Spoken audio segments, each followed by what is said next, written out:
You're there alone, looking at the calendar marking another year that has passed, and a familiar sensation settles in your chest.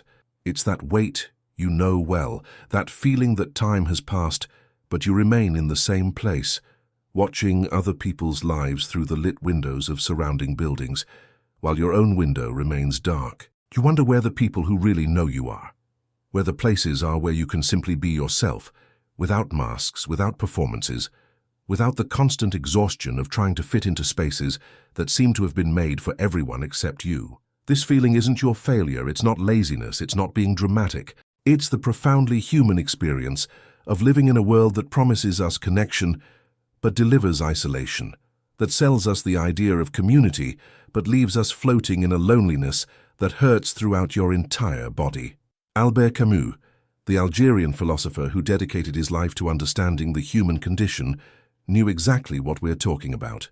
He lived this experience of non-belonging in a very particular way, being a man who was born in colonial Algeria, who grew up in poverty, who became a European intellectual but never managed to completely free himself from the sensation of being between worlds, without having a definitive place to call home. This experience of uprootedness, of always being a little displaced, a little foreign in all places, wasn't for Camus just a personal matter, but a reflection of the modern human condition. We live in a world that has disconnected us from the traditions that once gave meaning and place to people. A world that has atomized us, that has transformed us into isolated individuals searching for a connection that seems increasingly difficult to find. When Camus spoke about the absurd, he wasn't just describing an abstract philosophical theory. He was naming this sensation you feel now, this experience of living in a world that seems not to have been made for you, where the rules of the game seem to have been written by other people for other people, and you're left there trying to decipher a code that no one ever taught you. The absurd, for Camus, is exactly this confrontation between our profoundly human need to belong, to have a place, to be understood, and the apparent indifference of the world to our most basic needs. It's that sensation of screaming into a vacuum, of extending your hand and finding no one to hold it, of looking for home and discovering that all the places are occupied by people who seem to have received an instruction manual that you never had. But here's something that Camus understood, and that might help you now. This feeling of non-belonging isn't your defect. It's not evidence that you're inadequate or inferior. Actually, it might be exactly the opposite. It might be a sign that you're more awake, more conscious, more sensitive to the contradictions and hypocrisies of the world around you than those who seem perfectly integrated. Have you ever stopped to think that maybe the problem isn't that you can't fit in, but the fact that the places where you should fit are too small, too narrow, too superficial to contain all the complexity of what you really are? Maybe your difficulty belonging is a reflection of your unconscious refusal to diminish yourself, to compress yourself, to become a more palatable version of yourself, just to fit into spaces that were never designed for whole people. Think about family gatherings where you feel like a stranger, even being among people who theoretically have known you since you were born. Think about work environments where you put on a mask every day, where you play a role that has nothing to do with who you really are, where conversations never touch on anything that really matters. Think about social groups, where you force yourself to be present but never feel really included, where the jokes don't make sense to you, where the conversation topics leave you with a feeling of emptiness that you can't explain. This experience of being physically present but emotionally absent, of being surrounded by people but profoundly alone, isn't an anomaly. It's the rule. It's the experience of millions of people who have learned to pretend they belong, because revealing that they don't belong would be admitting a vulnerability that society doesn't know how to handle. Camus had a powerful image for this. He spoke of the man who wakes up one day and no longer recognizes the familiar scenery of his life, who looks at the people around him and suddenly they seem strange, who observes the activities of his daily routine and they lose all meaning. This moment of awakening, this moment of recognizing the fundamental strangeness of existence, isn't a temporary depression that will pass with a little therapy or some adjustments to routine. It's a profound insight about the nature of human life. It's a perception that much of what we consider normal, natural, inevitable is actually arbitrary, constructed, maintained by inertia, and not by real necessity. And when you have this perception, When you see through social conventions and realize how fragile and often empty they are, it becomes very difficult to go back to participating in them with the same naivety as before. You can no longer pretend that small talk matters. You can no longer get emotional about the same things that move others. You can no longer find satisfaction in the goals that society tells you should satisfy you. You become like an actor who suddenly realizes he's on a stage, performing a play whose script doesn't make sense, for an audience that's also pretending to understand what's happening. The question is, what do you do with this perception? How do you live after awakening to the absurd? Camus rejected the two most common responses to this question. He didn't think the solution was to deny the absurd, pretend it doesn't exist, go back to sleep and try to convince yourself that the world makes sense and that you'll find your place if you try a little harder, if you make a little more effort, if you adapt a little more. But he also didn't think the solution was to give up completely, surrender to nihilism, conclude that nothing matters and that it's not even worth trying. For Camus, both these responses are forms of cowardice, ways of avoiding direct confrontation with the human condition. Camus's answer was revolt. Not necessarily political revolt, although it can include that, but existential revolt, metaphysical revolt. The refusal to passively accept a condition we didn't choose but that was imposed on us. Revolt, for Camus, is the decision to continue living and creating and loving and striving, not because these things have a guaranteed cosmic meaning, but precisely because they don't. It's the decision to say yes to life, not despite the absurd, but because of it. It's the understanding that if the world isn't going to give you a ready-made place, if life doesn't come with an instruction manual, if no external authority is going to tell you what your purpose is, then you have the radical freedom to create your own place, to write your own manual, to define your own purpose. This isn't easy. Actually, it's terrifying. It's much more comfortable to believe that there's a plan, that there's a right place for you, that you just need to find it. It's much simpler to think that the problem is you haven't tried enough, haven't made enough effort, haven't been patient enough. But Camus invites us to consider an even more radical possibility, that there isn't a ready-made place for you because you weren't made to fit into ready-made places. You were made to create places. You were made to build connections. You were made to invent forms of belonging that don't exist yet. When Camus wrote about Sisyphus, the man condemned by the gods to push a rock up a mountain for all eternity, he wasn't telling a story about futility. He was telling a story about freedom.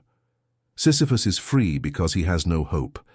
He doesn't keep waiting for the gods to change their minds, doesn't keep dreaming about the day when the rock will stay at the top of the mountain on its own, doesn't waste time looking for a cosmic meaning to his task. He simply pushes the rock, and in that simple and repetitive act, in that refusal to surrender to despair, in that decision to continue even knowing there's no final reward waiting for him, he finds a form of dignity that no divinity can take from him. You who are feeling the weight of another year without belonging, you are living this condition of Sisyphus. You are pushing the rock of your existence up the mountain day after day, without the guarantee that you'll find the perfect place for you, without the certainty that your connections will materialize the way you imagine, without the promise that your efforts to build a meaningful life will be rewarded with the recognition and welcome you seek. And maybe that's exactly what makes your efforts so profoundly admirable, so genuinely courageous. Stop for a moment and think about how many times in this past year you continued trying, continued making efforts to connect, continued looking for ways to contribute, to create, to love, even when you weren't sure it was worth it. Think about how many times you extended your hand even after being rejected, how many times you opened yourself even after being misunderstood, how many times you offered your presence, your attention, your care, even when you weren't sure they would be received the way you hoped. Each of these attempts, each of these gestures, even the ones that didn't work out, even the ones that were ignored or misinterpreted, are acts of revolt against the absurd. They are affirmations of your humanity against a world that often seems to have forgotten what it means to be human. The belonging you're looking for might not be something you'll find ready-made, packaged, with a sign saying, "This is your place." Maybe it's something you'll have to build stone by stone, conversation by conversation, gesture by gesture, present moment by present moment. And maybe the fact that you have to build it, instead of simply finding it, is exactly what will make it more real, more solid, more genuinely yours than anything someone could offer you ready-made. Now I want to ask you a question, and I want you to answer in the comments because your experience can help other people who are going through the same thing. When you think about the moments when you felt closest to really belonging somewhere, even if it lasted a short time, what did those moments have in common? Was it when you were being completely yourself, when you could let your guard down, when you didn't need to perform or pretend to be someone you weren't? Write down there, I felt like I belonged when, and complete the sentence. It doesn't matter if it was a small moment, if it was with just one person, if it lasted 5 minutes. Your answer might help someone recognize these moments in their own life. And remember, you're not alone in this. There are thousands of people watching this video who know exactly what we're talking about, who feel exactly what you feel. The loneliness of non-belonging has a very particular characteristic that Camus understood well. It is at the same time the most individual thing in the world and the most universal thing. It's individual because no one can feel your loneliness for you. No one can experience your specific sensation of displacement. No one can carry the particular weight of your mismatch with the world. But it's universal because practically all human beings, at some point in life, to a greater or lesser degree, go through this experience of not fitting, of not finding their place, of feeling foreign in their own life. And maybe it's exactly there, in this recognition that our loneliness is shared, that we can find the seeds of a different belonging. Camus spoke about the solidarity that is born from recognizing the absurd condition. When you realize that it's not just you who is struggling against the indifference of the world, when you understand that your difficulty belonging isn't a personal failure, but a consequence of living in a world that has lost much of its capacity to welcome and integrate people genuinely, you can begin to develop a different compassion, both for yourself and for others. You can begin to see that that person who seems so integrated, so confident, so in her place, might also be pretending, might also be searching, might also be carrying her own version of the weight you carry. And when you can see this, when you can recognize the shared vulnerability that exists beneath social masks, you can begin to create forms of connection that are more honest, deeper, more real than those based on the pretense that we all know what we're doing, that we all have our place guaranteed, that we all naturally belong to the spaces where we find ourselves. You can begin to offer others what you would like to receive. Permission to be human, permission to not have all the answers, permission to feel lost sometimes, permission to not know exactly how to connect, but to be trying anyway. This doesn't magically solve the problem of non-belonging. It doesn't make you wake up tomorrow feeling integrated and welcomed in all the places you go. But it offers something different, something that might be more valuable. The possibility of belonging not to places that already exist, but to places you can help create. The possibility of finding your people not among those who have already formed their closed groups, but among those who, like you, are still searching, still building, still willing to experiment with different ways of connecting. Think about the people who have marked your life most significantly. They probably weren't those who received you into already established groups, who introduced you to already consolidated traditions, who offered you places in structures that already existed. They were probably those who, like you, were in a process of searching, who were willing to build something new together with you, who were open to the risk and adventure of creating connections that didn't follow ready-made models. These people understood, perhaps intuitively, what Camus knew, that the deepest human belonging doesn't happen when we adapt to spaces that already exist, but when we create new spaces together with people who share with us the willingness to experiment, to try, to fail and try again. The year that passed, however difficult it may have been, however lonely you may have felt, wasn't a lost year. It was a year in which you learned more about yourself, in which you tested the limits of your capacity to resist the temptation to give up, in which you discovered that you can carry more weight than you imagined, that you can survive more disappointment than you thought possible. Each attempt at connection that didn't work out taught you something about what you're really looking for. Each place where you didn't feel welcomed helped you better understand what kind of welcome you have to offer. Each moment of loneliness brought you a little closer to understanding what kind of company you want to be for other people. And maybe, just maybe, the next year will be different, not because you'll finally find the perfect place for you, but because you'll begin to create that place. Maybe it will be different, not because people will finally understand you completely, but because you'll find ways to connect with people who don't need to understand you completely to value you. Maybe it will be different, not because you'll stop feeling foreign, but because you'll learn to transform this condition of being foreign into a form of hospitality, offering to other foreigners the welcome you would like to receive. If this content is making sense to you, if you're recognizing your own experience in these reflections, maybe you want to join other people who are doing this same kind of questioning, who are looking for more authentic ways to live and connect. Consider subscribing to the channel and turning on notifications. It's not commercial pressure. It's a gentle invitation to be part of a community of people who have understood that the most important questions about life don't have ready answers, and that for that very reason, it's worth continuing to explore these questions together. Each person who joins here brings their own perspective, their own experience, their own way of dealing with the challenges of being human in a world that doesn't always know how to welcome our humanity. Camus ended many of his texts with images of continuation, with the feeling that the conversation was just beginning, that the reflections presented were invitations to think more, to question more, to experiment more. He knew that philosophy doesn't serve to give definitive answers, but to help us ask better questions, to give us courage to face the complexity of existence without trying to simplify it prematurely. And maybe that's the most important function of recognizing and naming the weight of another year without belonging, not to solve it once and for all, but to transform it into a creative force, into fuel for building forms of life and connection that don't exist yet.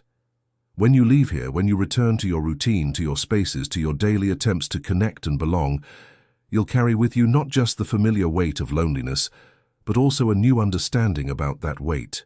You'll know that it's not your failure. It's not evidence of your inadequacy. It's not a condemnation to a life of perpetual isolation. You'll know that it's the weight of someone who refuses to accept superficial forms of connection, who is willing to carry the difficulty of searching for something real in a world that often settles for simulacra. You'll know that it's the weight of someone who still believes it's possible to build more human, more welcoming, more genuine forms of life, even when not sure how to do it. And maybe, when you meet other people carrying similar weights, people who are also searching, people who also feel displaced, people who also refuse to pretend they belong to places where they don't feel really welcomed, you can recognize in them not just companions in loneliness, but partners in building something new. People with whom you can experiment with different ways of relating, different spaces of coexistence, different rituals of connection. People with whom you can practice the radical art of being completely yourself and still being loved, understood, valued.